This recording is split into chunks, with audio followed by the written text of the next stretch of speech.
What's up guys? Welcome to Fireside Chat Q&A. Sorry it's taken me a couple days to get this post up. It's been a little crazy around here. I have my fake fire, no real wood burning, which I miss the snap, crackle, and pop of wood, but this is keeping me warm. It's been really cold and really snowy up here. Perfect for winter sports, but not so good if you are a warm weather fan like me. Anyway, let's get started with these questions. Thanks for participating.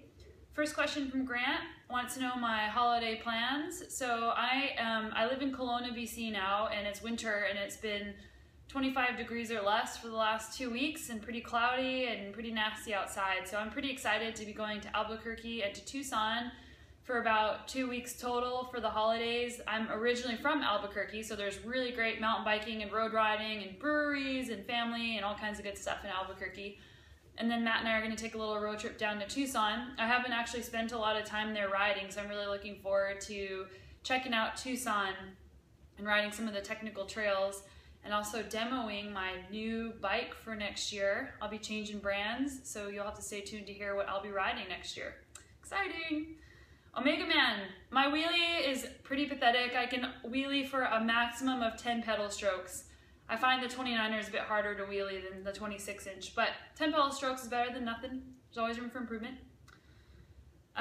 When is Canyon going to be sold in the US? From Roberto. That is a great question that I don't know the answer to. Next question from Ira. On longer rides, my neck gets sore.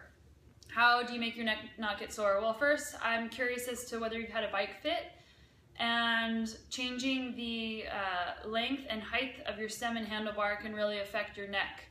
So you shouldn't be getting neck pain. So if you haven't had a good bike fit, I recommend that. And if you had a good bike fit, go back to your fitter and tell them that you're having neck pain and that you need to be fit differently to accommodate that. And there's also different stretches you can do to stretch your neck and your traps and your upper back, and that'll also help with neck pain. So you can Google like best yoga poses or stretches for the neck and back, and you'll get a bunch of different things you can try. Favorite after ride beer?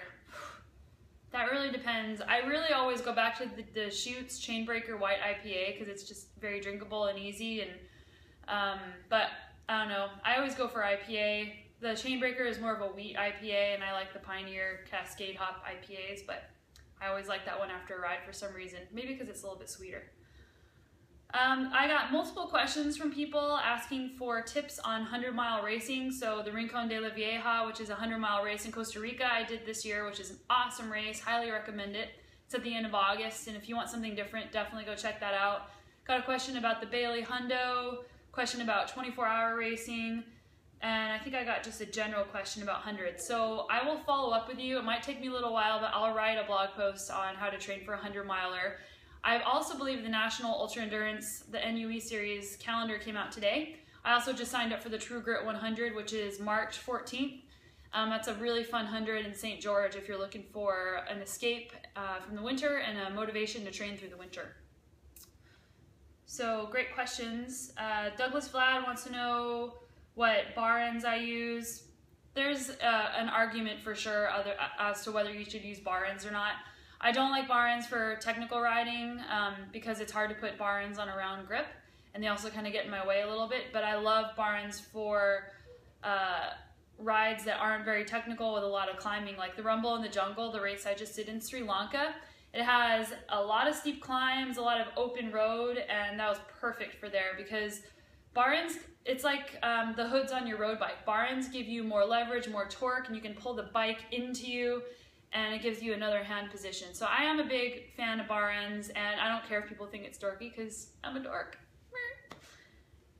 Anouk Vanden Billard, I remember your name from last time.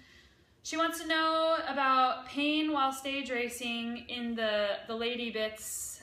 Definitely, if you're not using the chamois butter, I like her chamois butter. It's a specially formulated chamois butter for ladies with tea tree oil. But basically, it's hard to avoid pain. I've honestly never ridden a stage race without getting pain in the parts. I think having a good bike fit is key, and the right saddle angle, but also finding the right saddle, which is very difficult. I'll let you know when I find out about a way to make the parts not hurt during rides. But polysporin is your friend. That's my only advice. Sorry, it's really, I know how you feel. Okay, I had a couple questions about my diet and if my diet changes at a race. And it doesn't change very much. I do eat mostly a plant-based diet, but when I do go to stage races, there just isn't always that option to eat only vegetable-based proteins. So at stage races, I pretty much eat whatever I can find, but I do try to avoid meat because in some of the third world countries, the meat sources are a little less reputable. So I really try to stick to a plant-based diet, but I'll basically eat what I can find if there's no other option. But basically at a stage race, you have to eat as much as humanly possible because you can't possibly burn the amount of or you can't possibly replace the amount of calories that you're burning. So eat your heart out. Let's see. I don't really focus on protein intake. I don't calculate my protein intake. I don't really take supplements. I mean, I'll take vitamin C supplements, and I was taking a bunch of probiotics because I got sick and I've been on antibiotics a lot lately. Got a parasite in Brazil, and then I got sick again in Sri Lanka. So I've been taking some probiotics and also some vitamin D because it's really cloudy here in the winter time. But I don't generally supplement. I'd say the only really useful supplement you could take at a stage race, if you're talking stage race specific, is taking some amino acids at the finish every single day because that helps you start recovering quicker. And someone asked me about what I eat in races, and I use GU products exclusively for sports nutrition. So I use the GU Roctane drink mix and the GU Roctane gels. And these products are great because they're formulated for long distance because they have amino acids in them. So just as I said that taking amino acids at the finish will help you recover faster, having amino acids in your nutrition will also help you not break down muscle and help you recover better for the next day. So the GU Roctane products are amazing, and that's what I use.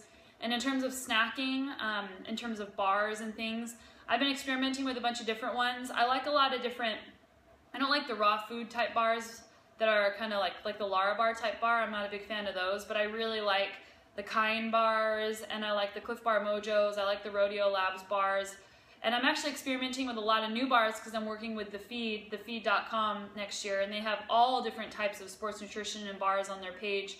So I'm tasting all different types of bars, and I will be updating you next year on my blog about each bar that I'm trying and what I like. But basically I just do gels and drink mix, and then I supplement with a type of nut bar if I'm hungry in a race. Someone asked me about drills and tips to become a better bike handler from Johnny Hazel, and that's a really awesome thing to work on. I moved to BC and had to relearn how to ride my bike because it's so technical and steep here.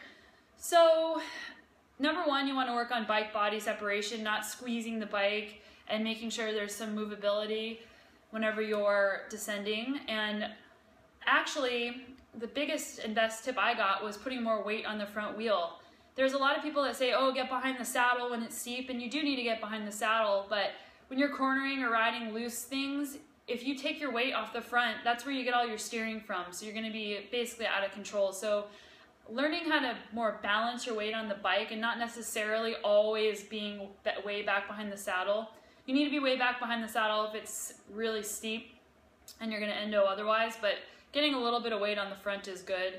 And not using the front brake and looking to the exit. That's another really great tip that I always think about when I'm riding something that looks gnarly and technical. Working on cornering is a really great way to improve your overall speed too on the bike and on your descending. And I just recommend looking on YouTube because there's so many different pieces of advice. But I think it's great that you want to get better at your skills because that's basically free fitness. Like, you don't have to get faster with your fitness, you can just get better technically, and that actually makes a humongous difference when you're riding real single track. And got some funny little snarky questions, which I'll save for another day. Mike Boynton asked me about my take on the fat bike craze. I got a fat bike last year, and I really enjoy fat biking. I'm not going to be a full-time fat biker, but it's a really great thing to do in the winter. I have a Fatback, and I like them because they're an Alaskan-made company, and the guys that ride the fat bikes are really fun, and they do crazy fishing trips where they raft with their fat bike and then go fat biking and salmon fish and all this stuff. But fat biking is fun. I've never met somebody that said this isn't fun. And it's just a really great alternative in the winter time if you don't want to ride the trainer or if you need a break from skiing. But I'm probably not going to be somebody who rides it in the summer because I really just love regular mountain biking. Definitely should try it though. It's fun. SPD stilettos. Well, that's for Marcin. I can't really walk in regular stilettos, so I definitely can't ride a bike in them. So that's probably not ever going to happen. And I don't think it'd be a better place for anybody, really. And actually, the point of a high heel is to put weight when you stand up to make your calf pop out. And my legs are already jacked, so I don't need stilettos. Woo! Aiden Maynard asked me about servicing my TS8 fork. What fork companies don't tell you, and any fork company is this way, you're supposed to service your fork every 20 to 40 hours. And most people don't know that, so they wait, and I've done this myself multiple times, they wait until their fork gets really messed up and barely works, and then they take it in to get serviced. So regular fork maintenance is important, and Maguras are actually some of the easier forks to work on. You can just drop the lowers and add some lubrication and check the oil fairly easily with Magura.